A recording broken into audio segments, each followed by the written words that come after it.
গাজীপুরের কালিয়াকৈরে পূর্ব চান্দোরা স্পোর্টিং ক্লাবের আয়োজনে অনুষ্ঠিত টি-20 ক্রিকেট টুর্নামেন্টের ফাইনাল ম্যাচের জন্য মাঠ প্রস্তুত করা হয়েছে।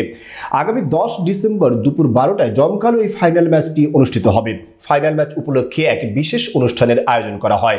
সেখানে সভাপতিত্ব করেন গাজীপুর জেলা বিএনপির যুব বিষয়ক সম্পাদক ও পৌর বিএনপির সিনিয়র যুগ্ম সম্পাদক সাইদুজ্জামান আহমেদ।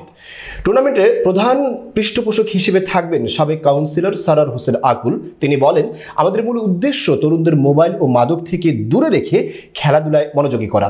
অনুষ্ঠানে আরও উপস্থিত থাকবেন পূর্ব চান্দোরা স্পোর্টিং ক্লাবের সভাপতি সৈয়দ সুলাইমান হোসেন, সাধারণ সম্পাদক মোতালেব হোসেন, উপজেলার বিভিন্ন গণ্যমান্য ব্যক্তি ও ক্রীড়াপ্রেমী দর্শকরা। ফাইনাল ম্যাচকে ঘিরে এলাকায় ব্যাপক উৎসাহ উদ্দীপনা দেখা গেছে। আয়োজকদের আশা টুর্নামেন্টের ক্রীড়াপ্রেমিকদের মধ্যে ব্যাপক সাড়া ফেলবে এবং তরুণদের খেলাধুলায় আরো উৎসাহী করবে। 10 তারিখ সোমবার আমাদের সকাল 10টা থেকেই সাংস্কৃতিক অনুষ্ঠান শুরু হবে এবং জাস্ট 12টা বাজার সাথে সাথে আমাদের এই ফাইনাল খেলা।